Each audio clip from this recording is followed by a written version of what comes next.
Hello student, आज हम start करेंगे chapter number first, part second, class 10th mathematics. तो हम सभी महत्वपूर्ण क्वेश्चनों की सीरीज हमारी चली हुई है। एक वीडियो हम कर चुके हैं, आज हम सेकंड में डिस्कस करेंगे। तो आज का जो पहला क्वेश्चन है वो देखिए बेटा, इसके अंदर क्या पूछा गया है। इफ द एलसीएम ऑफ ए, हमारे पास ए कोई नंबर है जिसका LCM of A and 18 is 36। हमारे पास दो नंबर है, एक ए है और एक 18 है। इन दोनों नंबर का जो एलसीएम है वो 36 है and the HCF of A and 18 is 2। और इन ही दोनों नंबर का जो एचसीएफ है वो हमारे पास है 2। हमने एक की वैल्यू निकालनी है। तो इसके लिए हमें एक फॉर्मूला पता होना चाहिए बेटा। अब अगर सपोज आपके पास कोई दो नंबर है, एक नंबर सपोज ए है और दूसरा नंबर आपके पास सपोज बी है, तो इन दोनों नंबर के एलसीएम एंड एचसीएफ का जो प्रोडक्ट है, मान लो इन दोनों नंबर का हमने एचसीएफ निकाला और इन्हीं दोनों नंबर का एलसीएम निकाला, तो जो एचसीएफ एंड एलसीएम का जो प्रोडक्ट होगा वो इन दोनों नंबर के प्रोडक्ट के एग्जैक्टली इक्वल होगा। ये हमें इस फॉर्मूले को हमें याद रखना है कि अगर हमारे पास कोई भी दो नंबर है, उन दोनों नंबर का जो प्रोडक्ट होगा वो उन दोनों के एलसीएम एंड एचसीएफ के प्रोडक्ट के इक्वल होगा। तो ये हमें फॉर्मूला यहाँ पे लगाना है। तो हमारे पास जो दोनों नंबर है ए एंड 18, इनका एलसीएम है 36। तो इसको लिखेंगे कैसे, इसको लिखने का तरीका क्या है बेटा वो देखो। आप लिखेंगे एलसीएम ऑफ किस किस का एलसीएम, एक नंबर ए है और दूसरा हमारा है 18।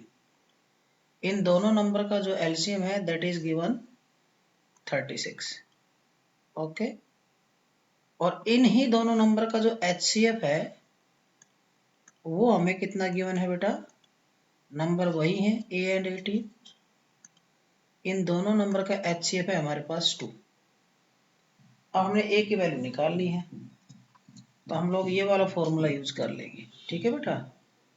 तो इस फॉर्मूले के अकॉर्डिंग अगर हम चलेंगे तो हमें क्या मिलेगा, देखो इन दोनों नंबर का product HCF into LCM is equal to A into B, यानी पहला नंबर इंटू सेकेंड नंबर। तो यहाँ पे आप कर सकते हैं कि फर्स्ट नंबर यानी ए इंटू सेकेंड नंबर यानी 18 इज इक्वल टू इन दोनों नंबर का एलसीएम। आप एक बार और लिख दीजिए इस तरह से, LCM of A 18 into HCF of these two number A and 18। मतलब product of numbers is equal to product of their HCF and LCM, ये इक्वल होते हैं। तो हमारे पास a into 18 is equal to इन दोनों नंबर का एलसीएम कितना है 36 है, तो यहाँ पे हम लोग 36 लिख देंगे और इन दोनों का एचसीएफ है जो है 2। तो यहाँ से हम लोग a की वैल्यू आराम से निकाल सकते हैं। तो हमारा जो a होगा that will be 36 into 2 upon 18। आप इसको कैंसिल करेंगे, 18 टू जो 36, तो हमारे पास जो a की वैल्यू आएगी that is 4, which is our answer. I hope ये क्वेश्चन बच्चों आपको समझ में आ गया होगा। मतलब इस क्वेश्चन का मोटो ये है कि आप इस a की जगह कौन सा नंबर लें। तो अगर आप इस a की जगह 4 ले लेंगे तो जो ये दोनों नंबर है इन दोनों नंबर का एलसीएम 36 हो जाएगा और एचसीएफ 2 हो जाएगा। तो हमें ऐसा नंबर a चाहिए था। तो हमने इस a को कैसे निकाला, जो ये हमारी कंडीशन है कि कोई भी 2 नंबर है उन दोनों नंबर का जो प्रोडक्ट होता है वो उन्हीं दोनों नंबर के एचसीएफ एंड एलसीएम के प्रोडक्ट के इक्वल होता है। तो ये फॉर्मूला हमें याद रखना चाहिए। अब हम चलते हैं बच्चों नेक्स्ट क्वेश्चन पर, क्वेश्चन नंबर सेकंड। देखिए क्वेश्चन नंबर सेकंड में क्या है। Find the HCF and LCM of 175 and 255 and verify that, हमें वेरीफाई करना है HCF into LCM is equal to product of 2 numbers. मतलब ये जो दोनों नंबर्स हैं इन दोनों नंबर का जो प्रोडक्ट है वही इन्हीं दोनों नंबर के HCF एंड LCM के प्रोडक्ट के इक्वल है, ये हमने वेरीफाई करना है। तो इसको आप लोग वेरीफाई भी कर सकते हैं। देखिए कैसे करेंगे। तो पहले हम लोग बच्चों क्या कर लेते हैं, दोनों नंबर तो हमारे पास हैं ही, हम इन दोनों का HCF एंड LCM निकाल लेते हैं। तो कैसे निकालेंगे, आप यहाँ पे लिखेंगे 175 और यहाँ पे आप लिखिए 255। तो यहाँ से आप फैक्टराइजेशन मेथड का यूज करके इन दोनों का HCF एंड LCM निकाल लीजिए। तो ये 5 पे जाएगा, 5 3 जा 15 एंड 5 5 जा 25। उसके बाद एक बार और जाएगा, 5 7 जा 35। ऐसे हम लोग यहाँ पे पहले 3 पे जाएगा, 3 8 जा 24 एंड 3 5 जा 15। अब ये जाएगा बेटा 5 पर, 5 1 जा 5 एंड 5 7 जा 35। इस तरह से जो हमारा 175 आया, 175 जो नंबर है, इसके जो फैक्टर्स होंगे दैट इज 5 इंटू 5 इंटू 7, और इसको आप लिख सकते हो 5 raise to power 2 into 7। Similarly जो हमारे पास 255 है, इसको लिखा जा सकता है 3 इंटू 5 इंटू 70। ओके, अब इन दोनों नंबर का HCF एंड LCM क्या होगा, तो मैं यहाँ पे HCF लिख देता हूँ। तो जो HCF होगा वो क्या होगा बेटा इन दोनों में, तो जो हमारे पास 5 यहाँ भी है, 5 हमारे पास यहाँ भी है, तो एक तो हमारे पास 5 आ जाएगा। और भी कोई ऐसा नंबर है जो दोनों में नहीं है, केवल 5 ही है जो दोनों में अवेलेबल है, यानी minimum power of 5 that is 1 power, और हमारे पास इसमें कॉमन नहीं है। तो HCF तो 5 होगा, और LCM हमारे पास क्या होगा बच्चों, LCM होगा highest power of 5 that is 5 square. इसके अलावा जो नंबर बच गए वो भी हम लोग लेंगे। तो 7 3 एंड 17 ये नंबर हमें लेने होंगे। तो हम इनको जब मल्टीप्लाई करेंगे तो हमारे पास कितना आएगा, इन तीनों का आप मल्टीप्लाई कर सकते हैं। तो ये होगा हमारा 25 3 जा 75। यहाँ पे मैं मल्टीप्लाई कर लेता हूँ, ये हमारे पास 75 होगा, और 17 7 जा 119, 119 से हम इसको मल्टीप्लाई कर लेंगे। ओके, तो ये हमारा कितना आएगा बेटा, 5 9 जा 45 एंड दिस इज 9 5 7 9 जा 63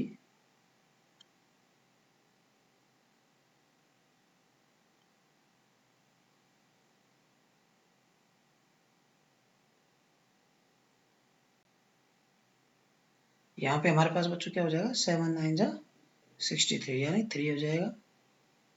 कैरी हमारे पास 6 हो गया बेटा, 7 1 जा 7 और 6 13 एंड 7 1 8। तो ये हमारे पास आएगा बेटा 5 2 9 एंड 8 8 9 2 5। ये हमारे पास बेटा LCM आ गया। क्लियर। तो इस तरह से हम इन दोनों नंबर का HCF एंड LCM निकाल लिया है। अब हम इसको वेरीफाई करेंगे, LCM एंड HCF का product is equal to product of these two numbers. यहाँ पे आप कर सकते हैं, HCF हमने निकाला, LCM हमने निकाला, तो यहाँ पे आप कर लीजिए HCF इंटू LCM। इन दोनों का प्रोडक्ट कितना आएगा, 5 इंटू 8 9 2 5। इसको आप 5 से मल्टीप्लाई करेंगे तो कितना आएगा, 5 5 जा 25, 5 2 जा 10 एंड 2 12, 5 9 जा 45 एंड 1 46 एंड 5 8 जा 40 and 4 44। Okay, and product of these two numbers, इन दोनों नंबर का जो प्रोडक्ट है वो कितना होगा, प्रोडक्ट ऑफ टू नंबर्स। यहाँ पे आप लिख सकते हैं प्रोडक्ट ऑफ टू नंबर्स। तो दोनों नंबर है, इनका प्रोडक्ट क्या आएगा 175 इंटू 255। इन दोनों को जब आप मल्टीप्लाई करेंगे बेटा तब भी आपको कितना मिलेगा 44625। तो यहाँ पे आप देखिए कि हमारे पास जो एलसीएम एंड एचसीएफ का जो प्रोडक्ट है, एलसीएम एंड एचसीएफ का जो प्रोडक्ट है वही प्रोडक्ट दोनों नंबर का हमारे पास आ रहा है। तो हम लोग लिख सकते हैं HCF into LCM is equal to product of two number. आप इनको इक्वेशन भी डाल सकते हैं, equation number first, equation number second, और यहाँ पे आप लिख सकते हैं from equation first and second. अब इन दोनों इक्वेशन को देखते हैं तो हमारे पास क्या आता है बेटा, HCF into LCM is equal to product of two numbers. तो यही हमें वेरीफाई करना था बच्चों, एंड आई होप आपको ये क्वेश्चन अच्छे से समझ में आ गया होगा। तो क्या करना है बेटा, इसके अंदर सबसे पहले हमने HCF निकालना है, फिर हमने LCM निकालना है, उसके बाद इन दोनों की प्रोडक्ट निकालनी है। ये हमारे पास प्रोडक्ट आ गई। उसके बाद राइट साइड के लिए जो नंबर है हमारे पास 175 एंड 255, इन दोनों की प्रोडक्ट निकालनी है, और इन दोनों की जब हमने प्रोडक्ट निकाली तो वो भी हमारे पास 44625 आई। फर्स्ट इक्वेशन और सेकंड इक्वेशन को देखते हैं तो ये हमारे पास वेरीफाई हो जाता है कि HCF एंड LCM का प्रोडक्ट जो है वो जिन नंबर्स का LCM HCF हमने लिया है उनके प्रोडक्ट के इक्वल होता है। तो हेंस वेरीफाइड। चलिए अब हम नेक्स्ट क्वेश्चन पर चलते हैं बच्चों। हमारा जो नेक्स्ट क्वेश्चन है उसको देखिए। इसमें ये बोला गया है कि prove that 7 + 3√2 is not rational number, और इसके साथ ही हमने प्रूव करना है कि prove that 2 - 3√5 is an irrational number. तो जो हमारा क्वेश्चन नंबर थर्ड है इसको हमने पिछले वीडियो में अच्छे से डिस्कस कर लिया है। अब हम लोग इस वीडियो में क्वेश्चन नंबर 4 को डिस्कस करेंगे। इसमें थोड़ा सा हमारे पास एक लॉजिक है, उस लॉजिक को मैं बताऊंगा जिसमें अक्सर बच्चे गलतियां कर देते हैं। तो मैं यहाँ पे क्वेश्चन नंबर 4 सॉल्व करूंगा, 3 हम पिछले वीडियो में कर चुके हैं। हमें क्या करना है क्वेश्चन नंबर 4 में, prove that 2 - 3√5 is an irrational number. हमने इसको इरेशनल प्रूव करना है। तो हम लोग क्या करेंगे, इस क्वेश्चन को प्रूव करने के लिए हम इसको उल्टा लेट करेंगे। मतलब इरेशनल अगर हमें प्रूव करना है तो हम ये लेट कर लेंगे कि ये नंबर क्या है, एक रैशनल नंबर है। उसके लिए आप लोग क्या लिखोगे, let 2 - 3√5 is a rational number. ये हम इसको लेट कर लेंगे। तो अगर हमने इसको रेशनल नंबर लेट किया है तो फिर ये नंबर हमारा किसके इक्वल होना चाहिए, 2 - 3√5 is equal to a/b, where क्या लिखेंगे आप, a and b are coprime. मतलब इन दोनों में 1 के अलावा कोई और कॉमन फैक्टर नहीं है। अब जो मेन जो गलती होती है वो ये होती है बेटा, यहाँ पर देखो माइनस का साइन है, और हम लोग क्या करते हैं कि इस माइनस के साइन की वजह से क्वेश्चन में गलती कर देते हैं। तो आप इसमें ऐसा कीजिए कि इस -3√5 को तो राइट साइड ले जाइए और a/b को आप लेफ्ट साइड में ले आइए। यानी 2 - a/b को आप ले आइए लेफ्ट साइड में, और जो ये -3√5 था इसको आप ले जाइए राइट साइड में। ऐसा लिख लीजिए इस तरह से। ओके, तो यहाँ पे जब आप एलसीएम लेंगे तो आपको मिलेगा 2b - a/b। क्लियर। और राइट साइड में हमारे पास है 3√5।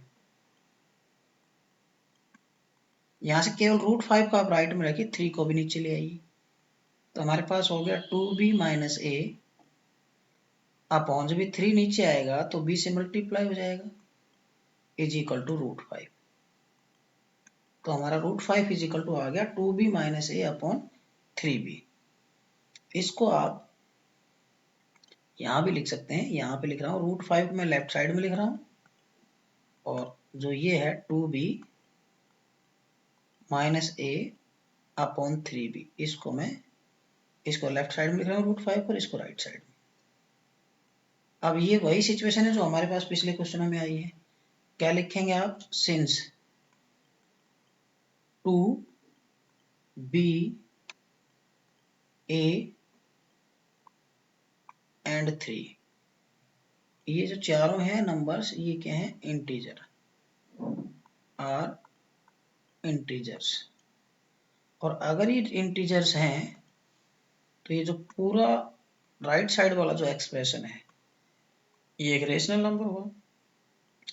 Therefore 2b minus a upon 3b is a rational number।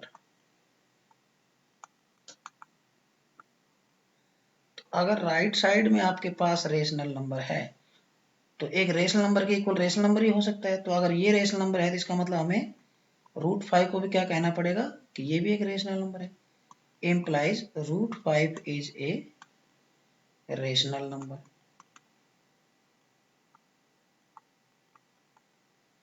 But अगर √5 हम रेशनल नंबर बोल रहे हैं क्योंकि 2b minus a upon 3b हमारा रेशनल नंबर है, इसलिए √5 भी आपका रेशनल नंबर हुआ। But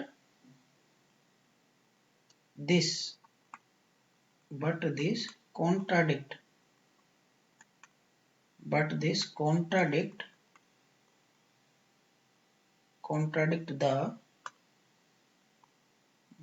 contradict the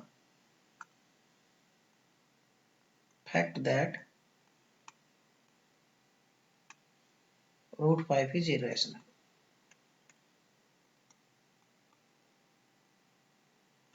So our supposition is wrong। इसका मतलब जो हम लेट करके चले थे वो क्या है बेटा, वो गलत है। तो हम यहाँ इसके नीचे लिखेंगे सो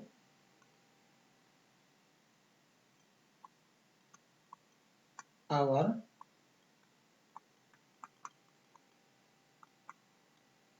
supposition is wrong, hence हमारे पास जो नंबर था 2 माइनस 3√5 इज इरेशनल। तो ये लाइन हमें अच्छे से याद रखनी है बेटा, इस तरह से हमने क्वेश्चन को एक्सप्रेस करना है। एंड आई होप आपको ये क्लियर हो गया होगा अच्छे से कि किस तरह से हमने इस क्वेश्चन को सोल्व करना है। तो ये क्वेश्चन भी हमारा काफी इंपॉर्टेंट है। This question is also very much important बेटा। तो यहाँ पे जो नेगेटिव इसका ध्यान रखें आप, माइनस a अपॉन b को राइट में ले जाएं और राइट से 3 माइनस 3√5 को राइट में ले जाएं, a अपॉन b को लेफ्ट में ले जाएं। यहाँ पे एलसीएम लेके जो 3 है लेफ्ट में डिनोमिनेटर में ले आएंगे। तो जो हमारा लेफ्ट साइड को राइट में लिख दीजिए, राइट साइड को लेफ्ट में लिख दीजिए। और फिर ये राइट साइड वाला जो एक्सप्रेशन है एक रेशनल नंबर होगा, तो ये भी इसका मतलब रेशनल नंबर होना चाहिए। बट इससे हमारे पास जो फैक्ट है कि √5 इरेशनल है, वहां पर कॉन्ट्राडिक्शनल जनरेट हो रहा है। तो इसका मतलब हमारी जो हमने सपोज किया वो हमने रॉन्ग किया। तो जो आपका 2 माइनस 3√5 है वो रेशनल ना होकर के क्या होगा, इरेशनल होगा। चलिए अब हम नेक्स्ट क्वेश्चन को डिस्कस करेंगे बेटा। नेक्स्ट क्वेश्चन देखिए, ये भी क्वेश्चन काफी इंपॉर्टेंट है। Explain why 7 into 11 into 13 plus 13 and 7 into 6 into 5 into 4 into 3 into 2 into 1 plus 5 are composite number. हमें ये तो बताना है कि ये दोनों ही नंबर हैं, ये कंपोजिट नंबर है कैसे। तो देखिए इसको कैसे करेंगे। तो कंपोजिट नंबर की डेफिनेशन क्या है कि ऐसा नंबर जो या तो अपने आप से डिवाइड हो जाए या 1 से डिवाइड हो जाए, उसको हम लोग कंपोजिट नंबर बोलते हैं। अगर इन दोनों नंबर से ज्यादा यानी मोर देन 2 अगर उसके फैक्टर मिल जाते हैं तो फिर वो कंपोजिट नंबर, सॉरी मैं गलत बोल गया कि कंपोजिट नंबर क्या होते हैं, ऐसे नंबर जिनके 2 से ज्यादा फैक्टर्स हो, मतलब खुद और 1 और उसके अलावा भी अगर आपको कोई फैक्टर मिल जाता है तो उसको हम लोग बोलते हैं कंपोजिट नंबर। तो सबसे पहले हम लोग प्रूव करेंगे कि 7 into 11 into 13 plus 13 ये कंपोजिट नंबर है। ये हम सबसे पहले प्रूव करेंगे। तो इसको किस तरह से करेंगे बेटा, यहां से आप 13 कॉमन निकाल लीजिए। 13 आप कॉमन निकालेंगे, देखिए एक तो हमारे पास इसमें ये पार्ट है और एक ओनली ये है। तो यहां से आप 13 लेंगे तो हमारे पास बचेगा 7 into 11 into 1 और प्लस में यहां से हमारा 13 बाहर आ गया तो ये 1। ओके, तो हमारे पास क्या बचा फिर बेटा, ये हमारे पास आया 13 इंटू ये हमारा हो गया 77 प्लस 1। तो इसको हम लिख सकते हैं 13 इंटू 78। ये हमारा किसकी इक्वल है बेटा, this is equal to 7 into 11 into 13 plus 13 के। तो ये जो नंबर है आपका, ये किसके इक्वल आ गया, 13 इंटू 78 के इक्वल आ गया। तो अब यहाँ पे लिखेंगे आप एक line, since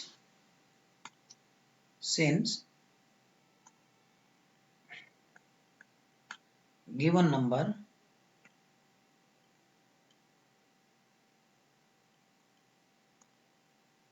have more than, since given number have more than 2 factors,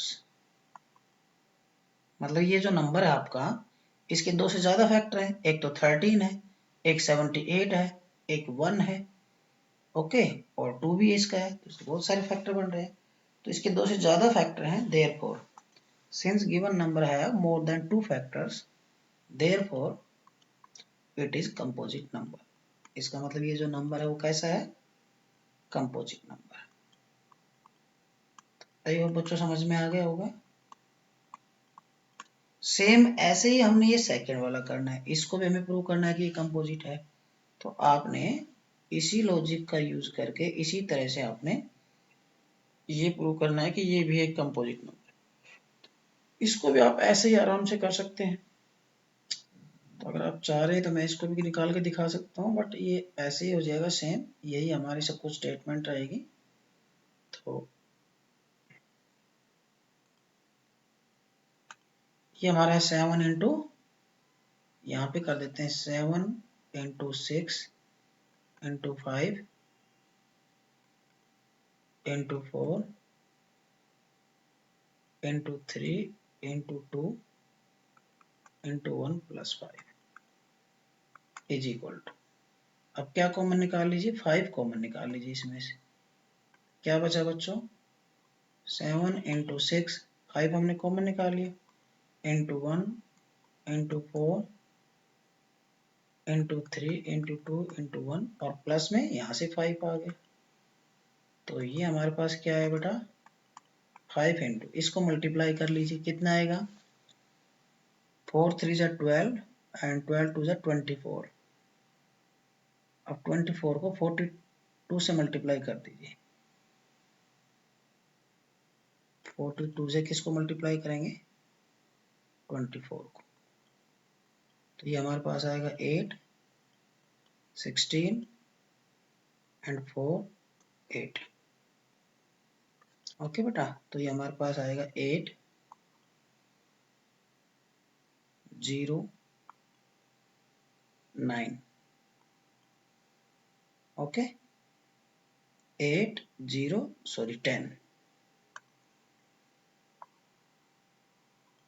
फिर से कर लेते हैं, ये 8 0 एंड 10।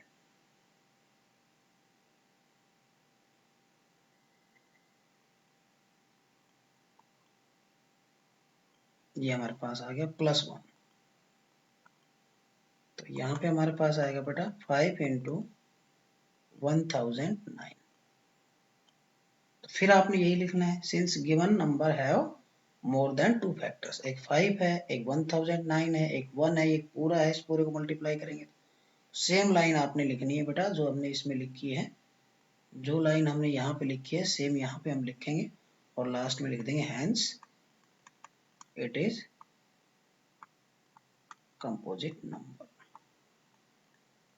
तो आई होप बच्चों आज का लेक्चर आपको समझ में आया होगा, और अगर आपको ये समझ में आए हैं क्वेश्चन, आपको क्वेश्चन अगर अच्छे लग रहे हैं तो प्लीज़ चैनल को लाइक शेयर एंड सब्सक्राइब जरूर करें। और इस तरह से फर्स्ट चैप्टर के सभी महत्वपूर्ण क्वेश्चन हमने डिस्कस कर लिए हैं। अब अगला जो लेक्चर होगा हमारा वो सेकंड चैप्टर का होगा, पॉलिनोमियल का, और इसी तरह से मोस्ट इंपोर्टेंट क्वेश्चन हम नेक्स्ट चैप्टर के लेके आएंगे। तो आज के लिए इतना ही बच्चों, बाकी कल।